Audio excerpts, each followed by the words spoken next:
신명기 29장 우리 1절로 4절까지 한 목소리로 합독을 해보겠습니다. 호렙에서 이스라엘 자손과 세우신 언약 외에 여호와께서 모세에게 명령하여 모압 땅에서 그들과 세우신 언약의 말씀은 이러하니라. 모세가 온 이스라엘을 소집하고 그들에게 이르되 여호와께서 애굽 땅에서 너희의 목전에 바로와 그의 모든 신하와 그의 온 땅에 행하신 모든 일을 너희가 보았나니 곧 그 큰 시험과 이적과 큰 기사를 내 눈으로 보았느니라.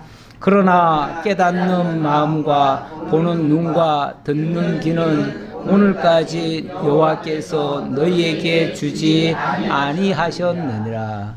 아멘.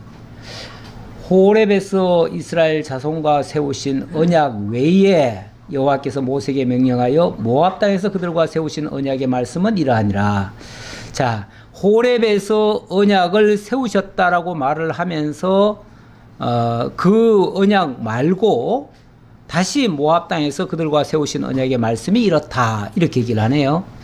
그러니까 호렙산 언약을 앞에서 이미 이야기를 했는데 그거 말고 또 모압 땅에서도 언약을 하셨다.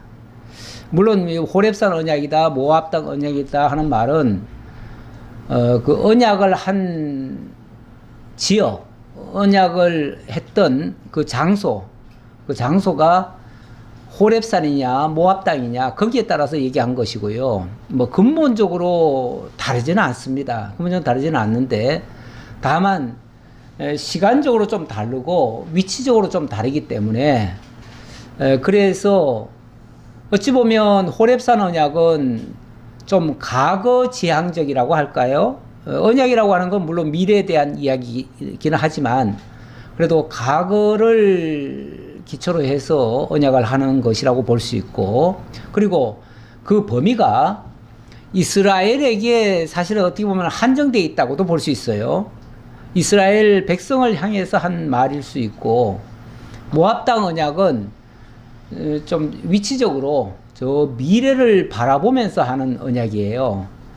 그러다 보니까 범위가 이스라엘에게만 한정되는 게 아니라 이방인에게까지 해당되는 그런 내용이다. 그래서 범위가 좀 다르다. 시기적으로도 조금 다르다. 그 정도로만 일단 이해해 주시고요. 그러나 근본은 다르지는 않다. 거기까지 말씀드리고요. 자, 2절에 보니까 모세가 온 이스라엘을 소집하고 그들에게 이르되 여호와께서 애굽 땅에서 너희의 목전에 바로와 그의 모든 신하와 그의 온 땅에 행하신 모든 일을 너희가 보았나니, 너희가 보았다. 언약을 하기 전에 먼저 애굽 땅에서 어떠했던가를 다시 한번 상기를 시켜줍니다. 처음 언약을 시내산 언약이라고 얘기할 수 있죠. 시내산에서 언약을 하실 때에 그때는 하나님께서 출애굽시키신 그 하나님을 기억하고 잊지 말라고, 출애굽하게 하신 하나님, 그 출애굽 과정에서 있었던 하나님의 놀라운 그 시험과 이적과 기사 이런 것들을 잊지 말라고, 그렇게 하신 하나님 기억하라고 주신 언약입니다. 우리는 율법 그러면은 율법을 가지고 우리가 지켜야 되느냐 말아야 되느냐 이 차원에서 자꾸만 접근을 하려고 하는데 끊임없이 지금도 그렇습니다. 지금도 그거 가지고 그렇게 논쟁을 많이 해요. 지금도 신학계에서는 율법을 지켜야 된다라고 주장하시는 분들이 꽤 많아요. 신학자들이 최근에도 그 문제를 다시 한번 끄집어내 가지고 지금 한창 신학계 안에서 논쟁이 붙었어요.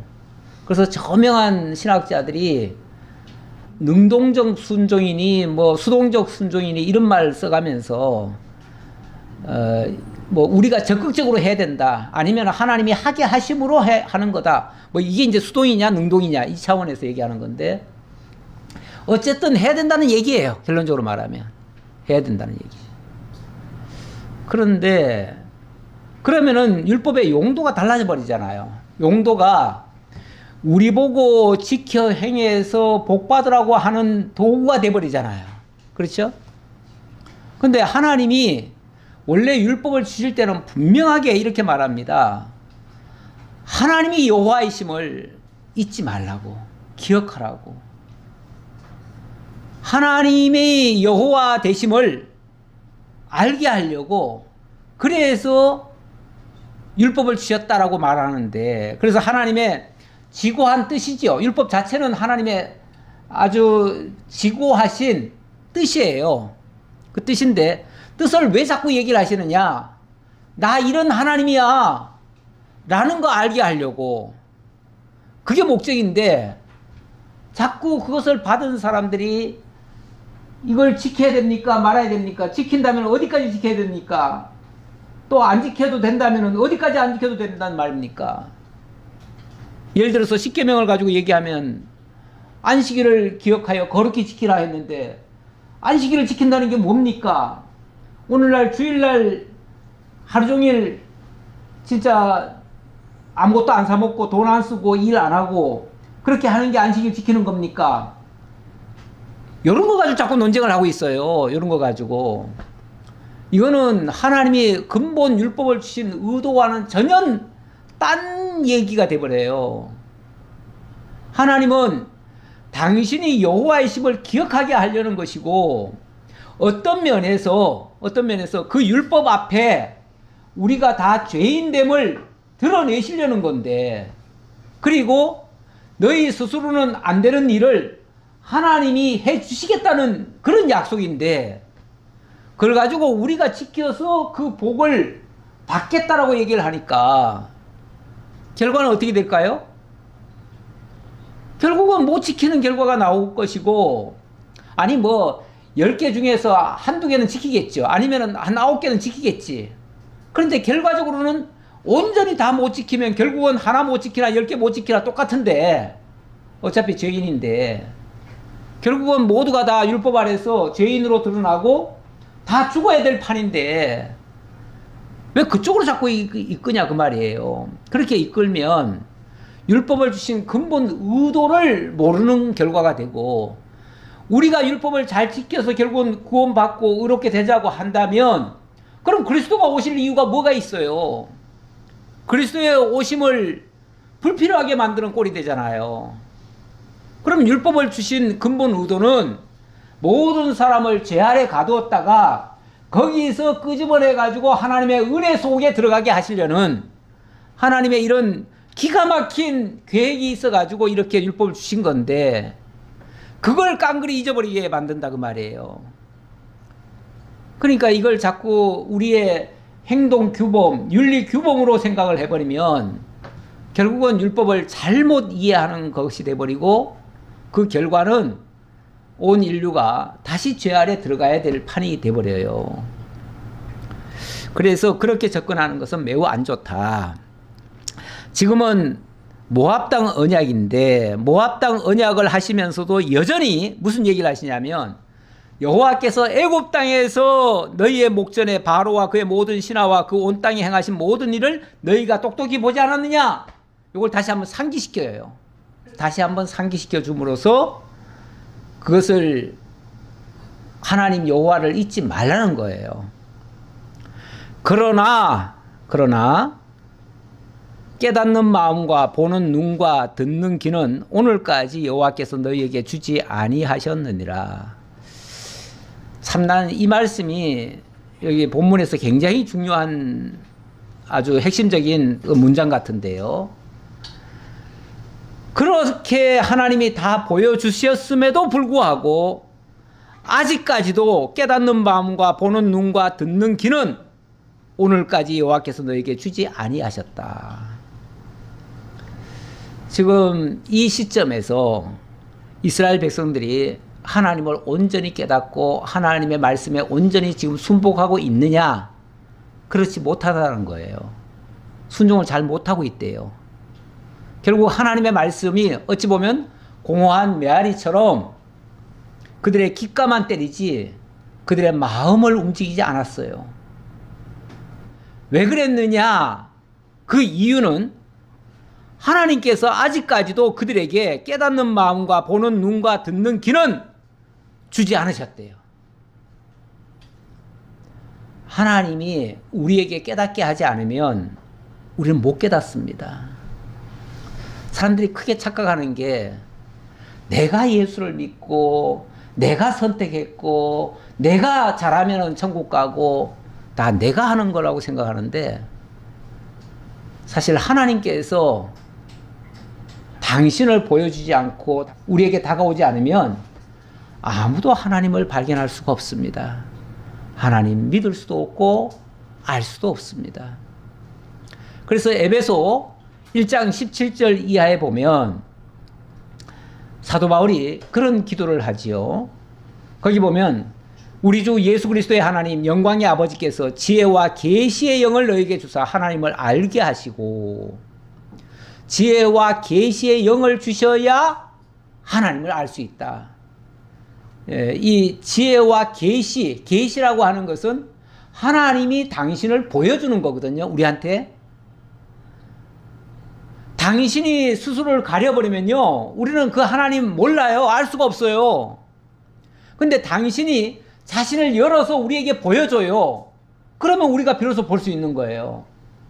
예수께서 사람의 몸을 입고 인자로 이 땅에 오셨어요. 이거는 보이지 않는 하나님이 보이는 하나님으로 우리 곁에 다가오신 거예요.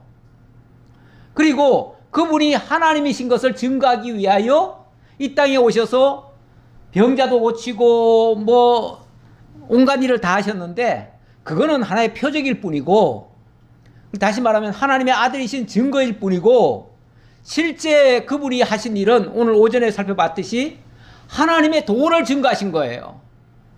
하나님의 나라를 증거하신 거예요. 그래서 그 하나님의 나라와 그 하나님의 존재를 우리들에게 설명하신 거예요. 그래서 우리가 비로소 그 하나님의 말씀이 들려지고 깨달아지고 믿어지는 이 역사가 일어난 거예요. 그래서 오늘날 우리가 지금 예수를 믿게 된 거거든요. 그래서 우리가 믿는 거는 내 공로가 아니고 내가 믿은 게 아니고, 믿음은 하나님의 선물이라. 그야말로 하나님께서 우리에게 선물 주시지 않으면 우린 믿을 수가 없는 건데, 우리가 선물을 받아서 이렇게 믿게 되어진 거예요. 그래서 내가 예수를 믿는다는 게 기적 중에 기적이에요.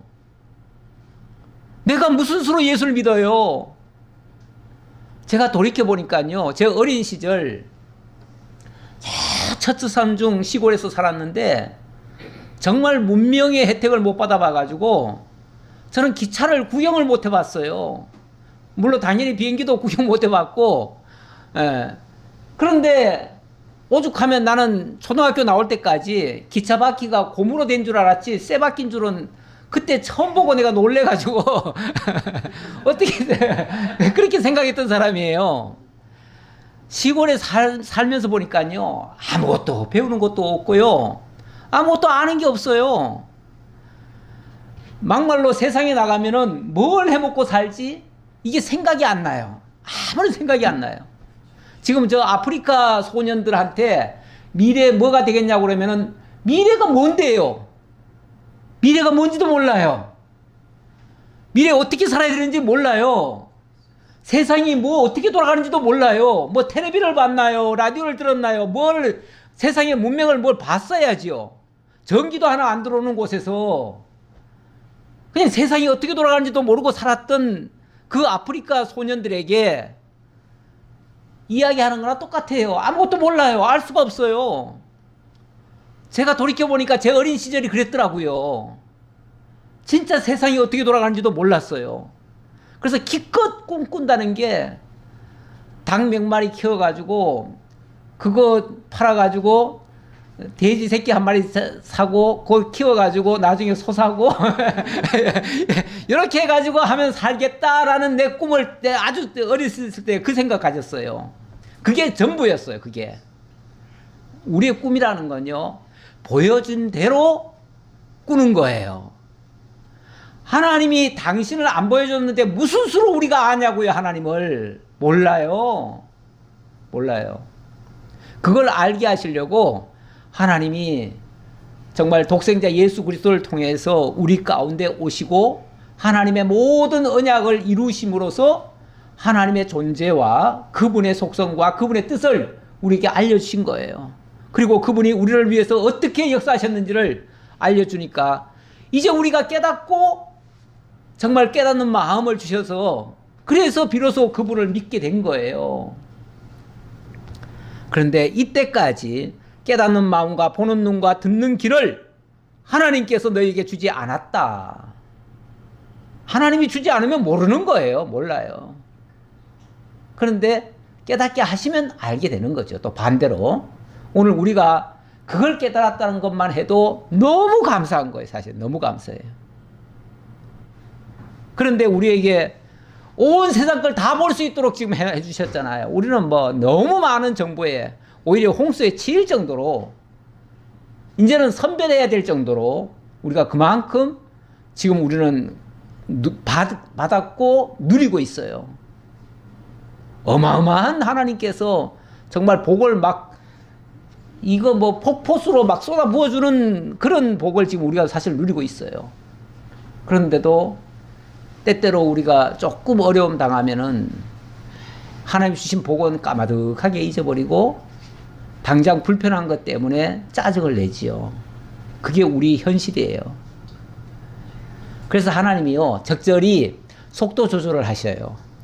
어떨 때는 그냥 막 은혜만 부어주면 가치를 모르니까 그리고 귀한 줄 모르고 그러니까 하나님이 경우에 따라서는 일부러 조금 공고함 속에도 집어넣었다가 조금 불편함도 느끼게 했다가 그런 가운데서 하나님의 특별한 역사를 또 보여주시면 거기서 또 새롭게 또 깨닫잖아요.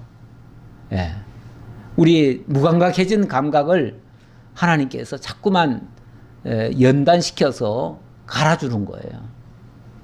예민하도록.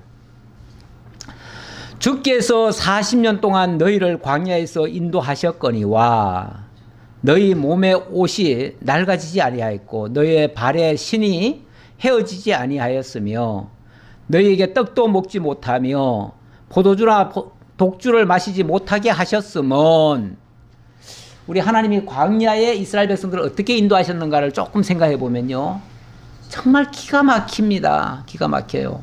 매일같이 하늘에서 만나를 내려주시죠.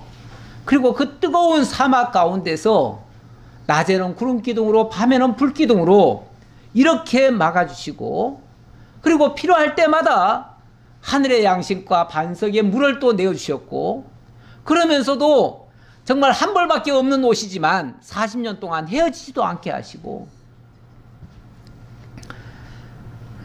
물론 뭐 제대로 된 떡, 포도주, 독주 이런 거는 못 마셨대요. 하나님이 마시지 못하게 하셨대네요. 예. 그런 거는 못 마셨지만 그래도 하나님이 필요한 거는 다 공급하셨어요.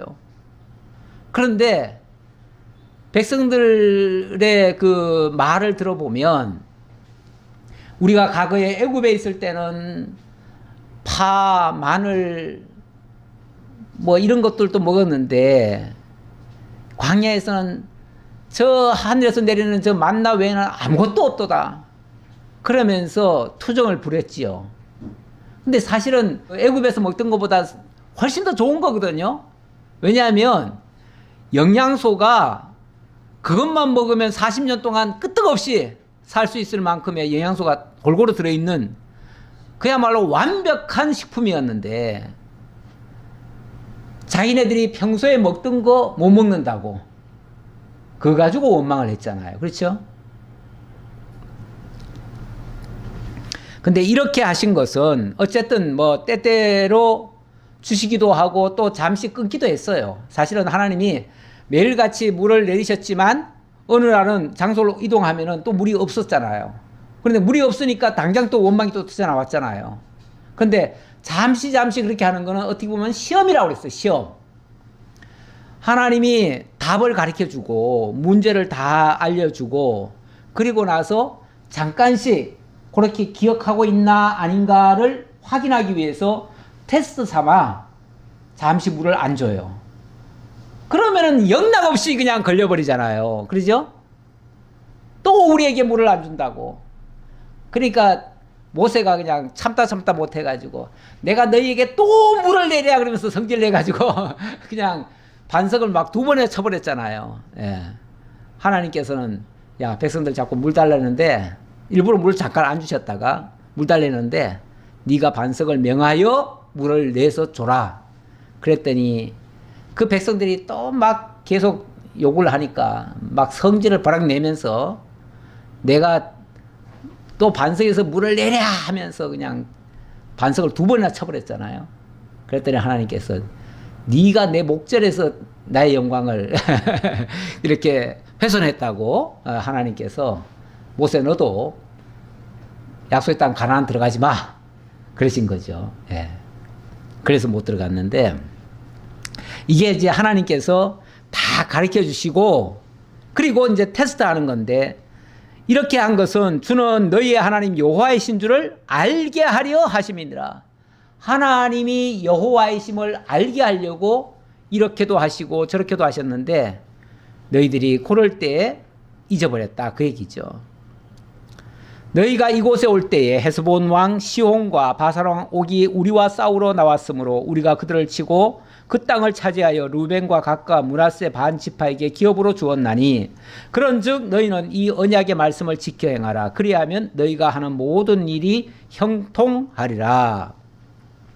자, 약속의 땅 가나안에 들여보내시기 위해서 먼저 요단 동편 땅 2지파 반이 차지할 땅을 먼저 확보했다 그 말이죠. 그렇게 해서 2지파 반에게 주었다. 그런즉 너희는 이 언약의 말씀을 지켜 행하라. 이렇게 얘기를 하네요. 그런즉 여호와의 말씀을 지켜 행하라. 언약의 말씀을 지켜 행하라. 또 여기 지켜 행하라고 하니까 또 율법의 그 문자 그대로 그렇게 이제 하나하나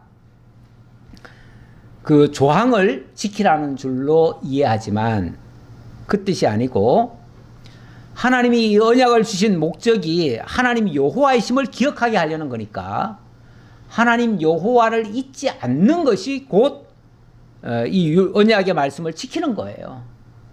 아니 목적이 그거잖아요. 그거 그렇죠? 그게 목적이고 다른 거는요. 그 목적을 이루기 위한 수단이고 방법이잖아요.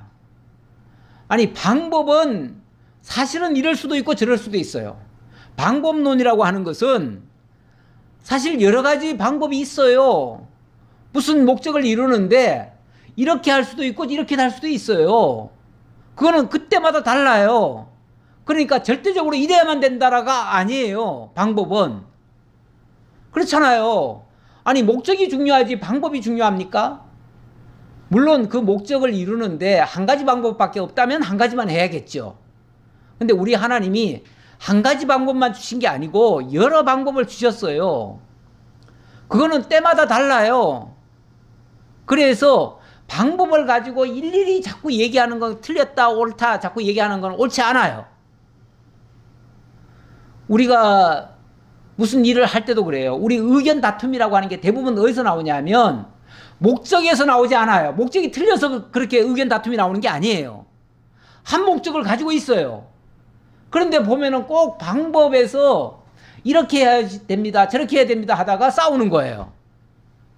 근데 사실은 이렇게 할 수도 있고 저렇게 할 수도 있어요. 이러면 어떻고 저러면 어때요? 이런들 어떻고 저런들 어때요? 만수산 드런치기 좀 얽혀지면 어때요? 예. 그냥 목적이 선하면 선한 쪽으로 가겠다는 거잖아요. 이 사람은 이 방법대로 하겠다는 거고 저 사람은 저 방법대로 해서 결국은 목적을 그 한 목적을 향해서 가겠다는 거잖아요. 그러면 서로 존중하는 거죠. 그 의견도 가만히 보니까 참 좋은 것 같습니다. 서로 존중하면 되잖아요. 우리 하나님께서요, 우리 인류를 획일적으로 만들지 않았어요. 지금 80억 인구라는데 80억 인구가 단 한 사람도 똑같은 사람이 없어요. 비슷하게 생긴 사람은 있어도 생각이 다르고 뜻이 다르고 다 달라요. 그런데 이거를 만약에 획일적으로 한 가지만 다 따르라 그러면요. 그럼 뭐하러 그렇게 많은 80억 인구가 왜 필요해요? 한 가지 일만 할 건데. 그러면 한두 사람만 있으면 되지요. 그런데 우리 하나님께서 그 한 가지 목적을 이루기 위해서도 5만 가지 사람이 5만 가지 방법으로 다 하도록 이렇게 역사해서 결국은 합력하여 선이 이루어지도록 만드셔요. 특히 우리 교회의 일은 더더욱 그렇습니다. 하나님의 일은 그렇지 않아요. 하나님은 모든 것을 합력해서 선을 이루시지 한 가지로만 획일적으로 하지 않아요, 절대. 근데 사람들이 자꾸만 이래야 된다 저래야 된다 자꾸 얘기를 하는데 그거는 옳은 생각이 아닌 것 같습니다. 예, 그래서 이 언약의 말씀을 지킨다는 것도 근본적으로 하나님이 여호와 되심을 기억하고 잊지 말게 하는 것이 언약의 말씀을 지키는 거예요. 그거 하라고 언약 말씀 준 거니까. 예, 10절로 13절 여호와 앞에 이스라엘 백성들을 세운 것은 하나님 당신의 친백성을 삼기 위해서다. 이렇게 말씀하시네요. 자, 10절 오늘 너희 곧 너희의 수령과 너희의 지파와 너희의 장로들과 너희의 지도자와 이스라엘 모든 남자와 너희의 유아들과 너희의 아내와 및 내 진중에 있는 객과 너를 위하여 나무를 패는 자로부터 물 깃는 자까지 다 너희의 하나님 여호와 앞에 서 있는 것은 이 말씀이 방금 제가 온 인류가 70억이나 80억 이렇게 많은데 다 다르다라고 했는데 우리 하나님 앞에 서는 자들은요 다 달라요. 지금 여기도 여러 부류의 사람들이 나오잖아요. 일단 너희의 수령과 너희의 지파와 너희의 장로들과 너희의 지도자와 너희의 이스라엘 모든 남자와 심지어는 유아, 아내, 객, 나무 패는 자부터 물 깃는 자까지. 자, 이런 사람들은 어찌 보면 아주 천민이고 보잘것없는 사람들이잖아요. 근데 그런 사람들도 다 하나님 앞에 세운대요. 다 하나님 앞에. 어찌 보면 다 역할은 다르지만 똑같은 하나님의 종들이에요. 그렇죠? 다 하나님 앞에 선 자들이에요. 나무 패면 물 깃는 자도 어떤 사람에게 속해서 지금 종노릇을 하고 있지만 결과적으로 말하면은 다 하나님 앞에 선 자들이에요. 오늘날 교회 안에서도 여러 가지 직임이 있고 다 있지만 다 하나님 앞에 선 자들이에요. 어린아이들도 마찬가지예요. 다 하나님 앞에 선 자들이에요. 그런데 만약에 성도들끼리 제일 지도자니까 어린 사람이라고 마구 너는 내 말 들어 내가 시키는 대로 해 이런다면 그 사람이 하나님 앞에 있는 자인 것을 잊어버린 자지요. 그리고 자기 종인 줄 아는 거죠. 우리 하나님께서 그런 말씀하셔요. 남의 종을 예를 들어서 정죄하는 너는 누구냐 이렇게 말씀하셔요. 너는 누구냐? 네가 뭔데? 그 말이에요. 네가 뭔데? 그도 하나님의 종이고 니도 하나님의 종인데 네가 뭐라고 그에게 명령하고 그를 정죄하고 네 마음대로 평가하고 그러냐 그 말이죠.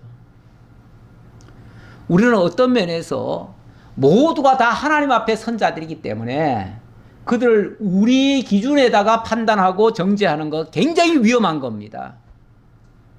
교회에 하나님이 질서를 세운 것은 물론 앞장서서 일할 사람이 있고 좀 뒤에서 또 협력하는 자들이 있지만 모두가 하나님 앞에서 한다는 것을 자기 어떤 그 질서를 세우는 차원에서 하나님이 세우신 거지 그게 무슨 서열이 아니에요. 예. 그러니까 위에서는 군림하고 밑에서는 종노릇하고 이러라고 진 게 아니에요. 근데 가끔 보면은 교회 안에서 이런 서열을 너무 이렇게 구분해 놓는 경우가 있더라고요. 이것도 굉장히 사실은 안 좋은 모습입니다. 내 하나님 여호와의 언약에 참여하며 또 내 하나님 여호와께서 오늘 내게 하시는 맹세에 참여하여 자 언약에 참여하고 맹세에 참여케 하려고 다 여호와 앞에 세웠다 그 말이에요. 물 깃는 자까지 유아들까지도 다 하나님 앞에 세우신 이유는 그들이 하나님의 언약에 참여하기 위해서 어떤 면에서 그들도 당당하게 하나님의 언약에 참여한 자들이에요. 누구에게 속해가지고 그 사람 명령 듣고 하는 사람이 아니라 하나님의 언약 앞에 선 자들이에요. 참여하여 여호와께서 내게 말씀하신 대로 또 내 조상 아브라함과 이삭과 야곱에게 맹세하신 대로 오늘 너를 세워 자기 백성을 삼으시고 그는 친히 내 하나님이 되시려 함이니라. 하나님이 직접 그들의 하나님이 되시려고, 당신의 친백성이 되게 하시려고 하나님이 그렇게 세우시는 거다. 우리 하나님이 각 사람을 다 당신의 친백성, 당신이 친히 아버지가 되어주시고 당신이 친히 아들로 삼으시려고 그렇게 하신 거다, 그 말이에요. 그러면 인간에게 하나님이 질서 주신 것은 그 질서 속에서 하나님 배워가라는 거예요. 우리 하나님이 왜 남자로 짓고 여자로 짓고 어린아이로 만들었다가 나중에 또 노인네가 되게 하잖아요. 어찌 보면 제가 봤을 때는요, 모든 인류는 동일하고요. 남자도 나중에 가보면 여자 같아지고요. 여자도 나중에 가면 남자 같아지고요. 또 어린아이로 태어나서 나중에 보면 노인네 돼가지고 다시 또 어린아이 같아져요. 그렇죠? 한 바퀴 다 돌면서요, 다 경험하게 하시는 것 같아. 그러니까 특별히 나는 태어나면서부터 나는 장성한 사람이었고, 나는 태어나면서부터 지도자였고, 나는 태어나면서부터 왕이었다, 이런 사람 없어요. 오히려 하나님께서 어린아이부터 철없는 시절부터 또는 남자로 여자로 태어나서 나중에 한 바퀴 돌면서 모든 걸 다 경험하게 만드시고 마침내는 동일한 모습으로 하나님 앞에 다 불러가셔요. 그래서 하나님 앞에 세울 때는요, 더 이상 남자 여자 노소가 없이 모두 당신의 아들 딸들로 그냥 세우시는 거예요. 당신이 친히 내 하나님이 되시려 함이니라. 각 사람을 그렇게 세우시려고 하셨다. 그렇기 때문에 내가 이 언약과 맹세를 너희에게만 세우는 것이 아니라 오늘 우리 하나님 여호와 앞에서 우리와 함께 여기 서 있는 자와 오늘 우리와 함께 여기 있지 아니한 자에게까지이니, 그러니까 지금 이 언약, 이 모압 땅 언약이라고 하는 것은 오늘 현재 이 자리에 있는 자들만이 아니고 또 너희들 지도자들이니까 지도자들한테만 하는 말도 아니고 여기 어린아이들이 있으니까 어린아이한테만 하는 말도 아니고 앞으로 오고 오는 모든 세대 중에서 하나님이 불러내신 자들, 그들에게 다 해당된다, 그 얘기죠. 그래서 제가 미래에 어찌 보면 이방인들까지 심지어 다 해당된다 라고 제가 아까 설명을 드린 거예요. 우리가 애굽 땅에서 살았던 것과 너희가 여러 나라를 통과한 것을 너희가 알며, 물론 뭐 애굽 땅에서 살았던 것은 과거 역사입니다. 그리고 여러 나라를 통과하면서 광야를 지나온 것도 역사적 사실입니다. 너희가 또 그들 중에 있는 가증한 것과 목석과 은금의 우상을 보았느니라. 하나님이 그 모든 것들을 다 보여줬어요. 다 보여줬는데 그 보여준 것도 어떻게 보면 교육이죠. 교육 차원에서 보여준 거예요. 너희 중에 남자나 여자나 가족이나 집하나 오늘 그 마음이 우리 하나님 여호와를 떠나서 그 모든 민족의 신들에게 가서 섬길까 염려하며 독초와 쑥의 뿌리가 너희 중에 생겨서, 자 다시 한번요. 너희 중에 남자나 여자나 가족이나 집하나 이 말 하죠. 제가 아까 남녀노소 뭐 차별 없이 누구든지 하나님 앞에 하나님이 세우신다. 하나님 앞에 가면 궁극적으로 차별 없어요. 인간들끼리 뭐 남자니 여자니 뭐 어른이 아이니 그러지 하나님 앞에 가면 차별 없어요. 똑같아요. 그 모두를 우리 하나님 여호와께서 그들을 다 불러내신 거예요. 불러내가지고 그들의 마음이 하나님 앞에 잘 붙들려 있느냐 떨어져 나가느냐, 이게 중요하죠. 진짜 하나님의 관심사는 그들을 불러가지고 당신 앞에 세우셨는데 당신의 말씀을 듣고 그 말씀을 간직해서 하나님과 함께 있으면은 그들을 하나님 당신의 자녀로 삼으시고 친백성이 되어주시고 친히 아버지가 되어주시지만, 만약 그렇지 않다면 하나님이 잊어버리고 그 보여준 것들, 어찌 보면 광야 애굽 지나오고 광야에 살면서 여러 가지 경험했던 거 그런 것들을 따라간다면 뭐 너나 할 것 없이 다 언약을 위반하는 것이 되니까 결국 그들은 멸망할 것이다. 이런 차원에 하시는 말씀이에요.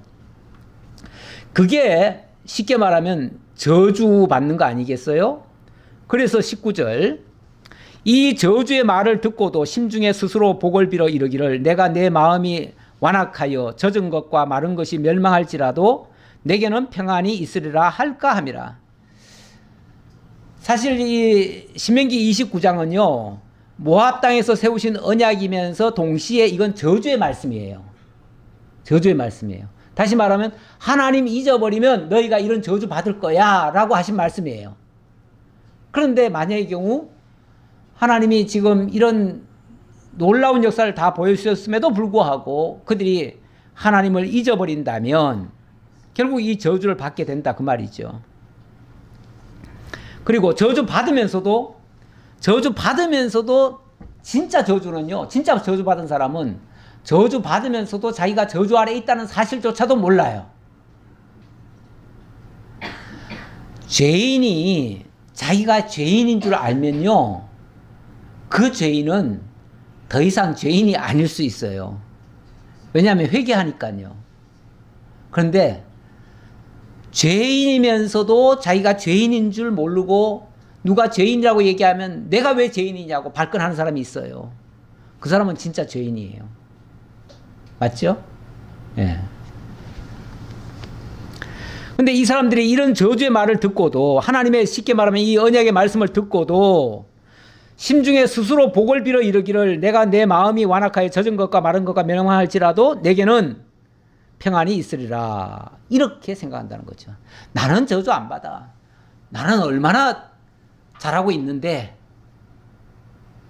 이렇게 착각한다면 그 사람이야말로 진짜 저주 받을 사람이다. 저주 받은 사람이다. 이런 얘기죠.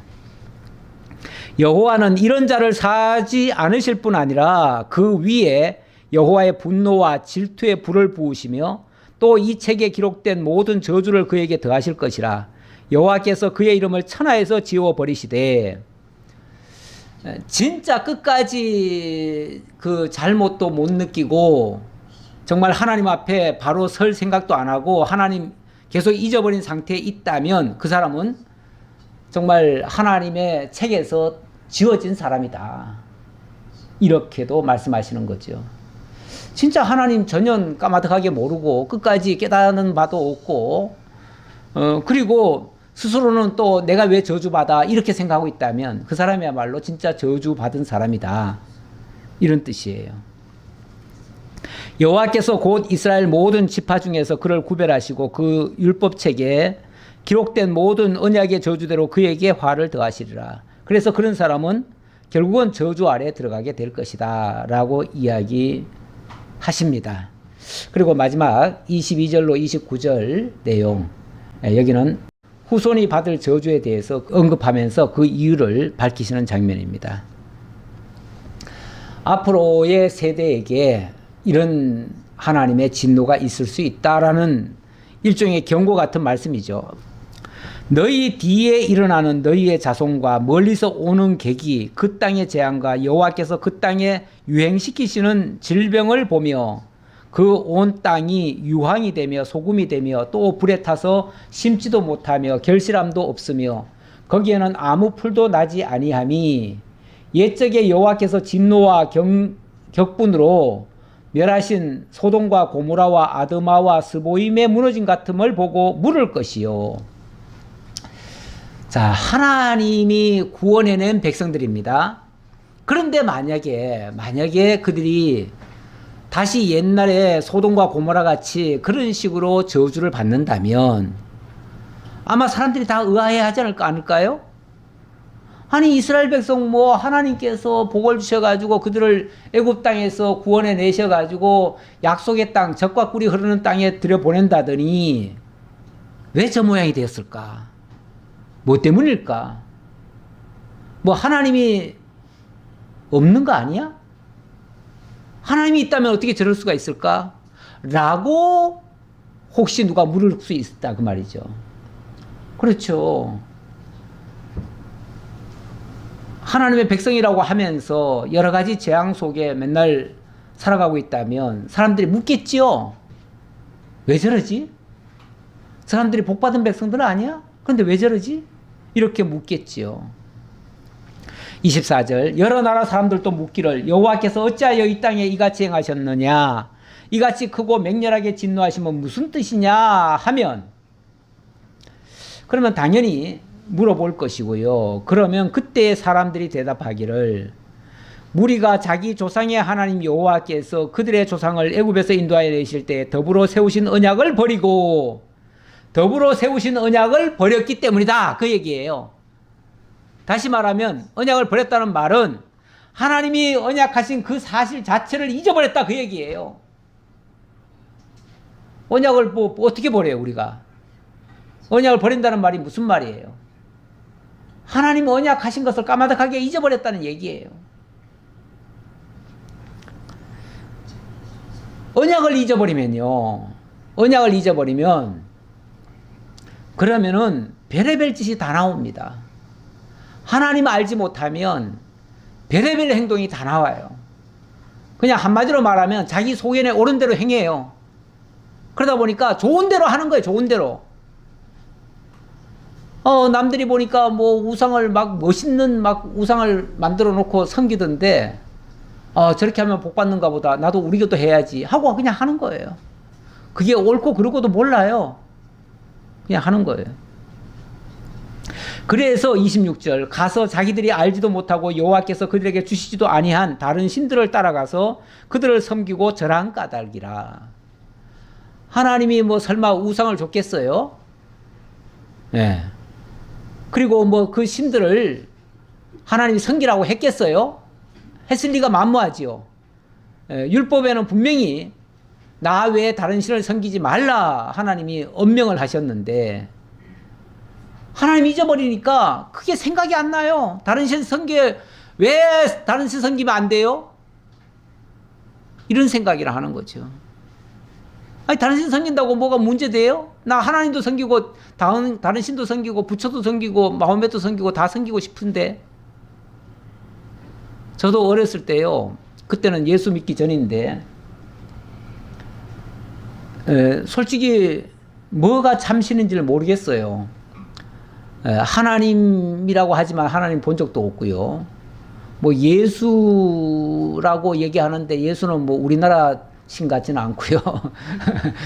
그리고 뭐 마찬가지죠. 뭐 부처나 뭐 마호메도 마찬가지고. 어쨌든 어느 신이 진짜 신인지는 모르겠고, 그래서 그래도 신은 있을 것 같아요. 그런데 아무 신도 안 섬기면은 뭔가 불안하잖아요. 그러니까 신은 섬기긴 섬겨야겠는데 어느 신이 진짜 신인지 모르겠으니 에이, 다 섬기자. 그래서 부처도 섬기고, 그래서 4월 초파일에는 절간에 가고 성탄절에는 교회 가고 그냥 가는 거죠. 뭐 이것도 섬기고 저것도 섬기다 보면 둘 중에 뭐 셋 중에 하나 걸리겠죠. 잘하면 그 중에 걸릴 거 아니에요. 못 섬긴 거야 그냥 넘어가고, 잘못 섬긴 거야 그냥 지나가고, 그 중에 잘 걸린 거는 잘 섬긴 게 하나 있으면 걸리면 되죠. 뭐 이렇게 생각해서 다 믿으면 좋겠다라는 생각에 그렇게 잠깐 생각한 적이 있어요. 한 적이 있는데 물론 나중에는 교회를 계속 나왔기 때문에 이제 그 생각이 바뀌었지만은 자관 잘 모를 때는 그런 생각도 했어요. 이스라엘 민족이 하나님이 누군지를 잘 모르니까 그냥 이 신이든 저 신이든 좋아 보이면 다 섬기는 거예요. 그냥 다 섬기는 거예요. 결국은 하나님을 모른다는 것이 만병의 그냥 근원이에요. 만죄의 근원이에요. 만죄의 근원. 하나님 모르는 데서부터 출발해요. 하나님을 알면, 섬긴다는 거는요, 하나님을 알면 아는 만큼 섬기는 거니까, 그거는 왜 하나님을 알면서 왜 그렇게 안 섬겨? 이 말은 할 필요가 없어요. 그냥 안 섬긴다면 아직 모르는 거예요. 모르는 거고, 안다면 섬기는 거예요. 섬긴다는 것도 무슨 뭐 정성을 바쳐가지고 어떻게 뭐 머리 조아리고 어떻게 섬긴다는 개념이 아니라 정말 그분을 좋아하고 그분의 말씀을 듣고 그분을 따라가는 거예요. 그분이 좋아하는 쪽으로 가는 거죠. 그게 섬기는 행위지 뭐겠어요. 이러므로 여호와께서 이 땅에 진노하사 이 책에 기록된 모든 저주대로 재앙을 내리시고 여호와께서 또 진노와 격분과 크게 통한하심으로 그들을 이 땅에서 뽑아내사 다른 나라에 던지심이 오늘과 같다 하리라. 결국 이 민족을 이 약속의 땅 가나안에서 뽑아내 가지고 다른 땅으로 내쫓아 버릴 것이다. 결국 이 언약을 잊어버리면, 하나님의 약속을 잊어버리면 결국 그들이 먼 나라에 쫓겨갈 수밖에 없다. 이 얘기를 지금 하고 있는 중이에요. 자, 그러면서 마지막 말씀. 감추어진 일은 우리 하나님 여호와께 속하였거니와 나타난 일은 영원히 우리와 우리 자손에게 속하였나니 이는 우리에게 이 율법의 모든 말씀을 행하게 하심이니라. 감추었던 일, 나타난 일. 자, 이렇게 두 가지로 설명을 하네요. 감추었던 일, 감추어진 일이라고 하는 것은 아직 안 드러난 거죠. 아직 안 드러났어요. 하나님 앞에 감추어진 일이 있고 나타난 일이 있대요. 감추어진 것이 없는 건 아니죠. 있기는 있는 건데 감추어진 거죠. 그리고 또 나타난 일이 있대요. 감추어진 것과 나타난 일, 둘 중에 말하자면 어느 게 더 중요할까요? 사실은 정확히는 알 수 없어요. 어느 게 더 중요한지 알 수는 없으나 제가 봤을 때는 감추어진 일이 훨씬 더 중요한 것 같아요.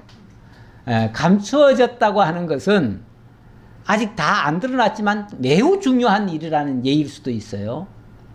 드러난 일은 이미 드러났으니까 보는 그대로예요. 보는 그대로인데 그러나 드러났지만은 아직 그 진위를 잘 모르는 경우가 있을 수 있어요. 일단 감추어진 일이 뭔가 저는 이렇게 이해가 됐어요. 하나님 여호와의 작정 가운데는 있었지만 아직까지 계시되지 아니한 것. 그러니까 하나님의 언약 속에는 담겨 있지만 아직 뭐가 드러나지 않은 것들이에요. 사실 미래사들은 아직 안 드러났어요. 그렇죠? 드러난 건 아니에요. 이미 드러났다고 하는 것은 어떻게 보면 하나님이 약속해 놓은 일, 그리고 지금까지 있었던 일, 그거는 드러난 거죠. 그거는 어찌 보면 역사일 수 있어요. 역사. 역사라고 하는 거는요, 원래 역사라고 하는 단어 자체는 인간이 만들어가는 일들을 다 역사라고 그래요. 그래서 인류가 탄생하기 이전의 일은 역사가 아니래요. 그래서 그 역사는 얼마인지 몰라요. 근데 인류가 이 땅에 태어나면서부터 역사가 시작됐다. 그래가지고 역사는 그렇게 오래 길지 않다. 이렇게도 주장하시는 분들이 있어요. 과학자들이. 근데 우리는 이제 하나님의 창조론을 믿기 때문에, 그리고 엄밀하게 말하면 우리의 역사관은 인간이 만들어가는 역사가 아니고 하나님이 만들어가는 역사예요. 하나님이 만들어가는 일들이에요.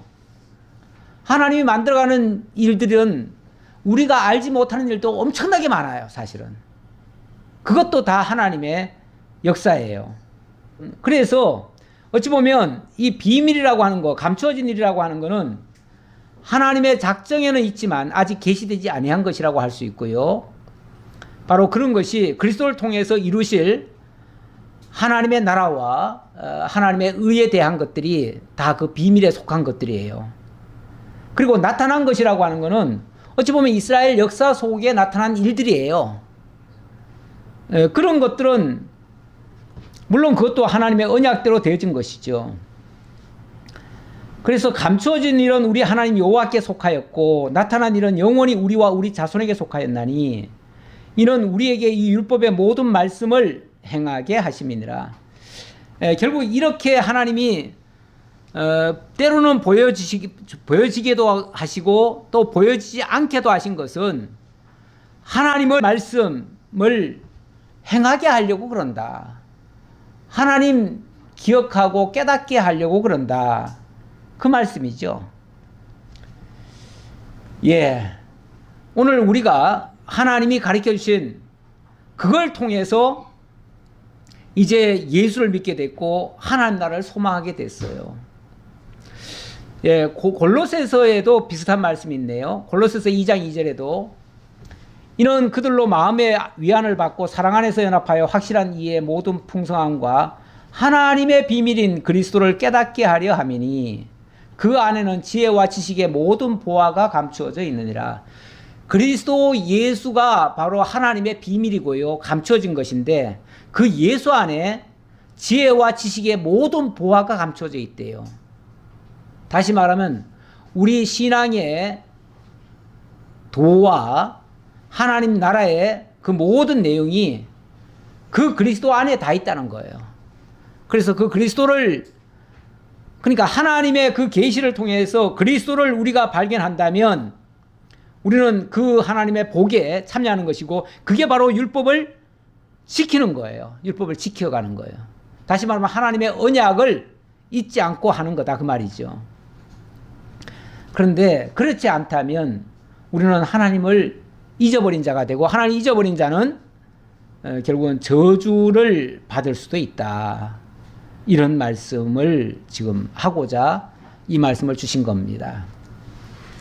그리고 한 가지만 더 말씀드릴게요.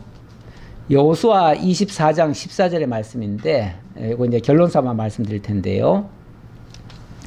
아까 우리 하나님께서 오늘까지 깨닫는 마음과 보는 눈과 듣는 귀를 주지 않았다. 그래서 너희가 지금 제대로 못 깨닫는 거다. 이렇게 말씀하셨는데 여호수아가 마지막 말년에 그 백성들을 향해서 그렇게 유언 삼아 얘기를 합니다. 24장 여호수아 24장에서요. 24장 14절부터 제가 읽어볼게요. 그러므로 이제는 여호와를 경외하며 온전함과 진실함으로 그를 섬기라. 너희의 조상들이 강 저쪽과 애굽에서 섬기던 신들을 치워버리고 여호와만 섬기라. 오직 여호와만 섬기라. 이렇게 얘기를 합니다. 그랬더니 백성들이 예, 우리가 여호와만 섬기지요 라고 대답을 했습니다. 아주 대답은 꿀떡같이 찰떡같이 했어요. 예. 근데 여호수아가 다시 한번 경고를 하지요.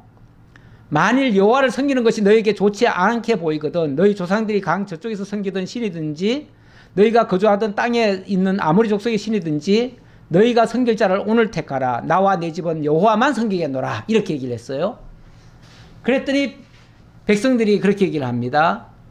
예, 우리가 오직 하나님만 섬기겠습니다. 이렇게 아주 맹세를 해요.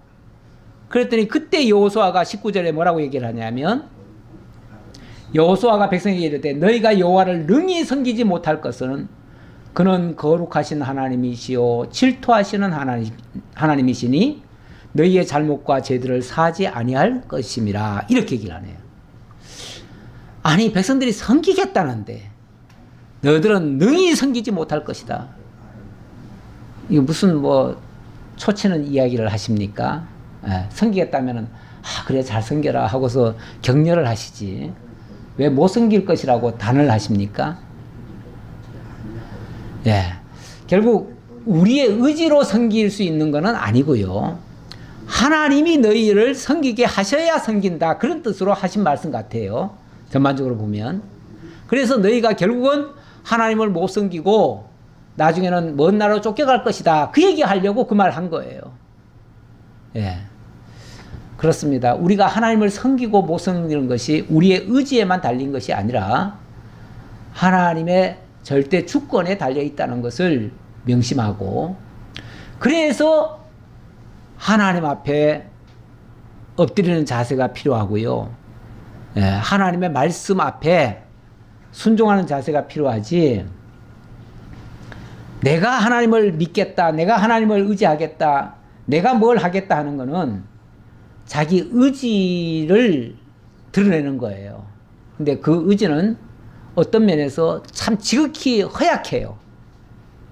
그래서 오히려 하나님 앞에 겸손히 나의 연약함을 고백하고 나의 부족함, 나에게 그냥 내버려 두시면 나는 하나님 떠날 수밖에 없는 존재임을 고백하고, 그래서 하나님을 의지합니다. 하나님께 맡깁니다. 하나님 나를 인도하여 주옵소서. 하나님 말씀에 순종하겠습니다. 이런 자세가 필요하다 그 말이죠. 내 의지를 너무 내세우지 말고 하나님 앞에 순종하는 자세가 필요하다. 그 율법을 지킨다고 하는 것은 결국은 순종하는 것이다. 그 말입니다. 기도하겠습니다.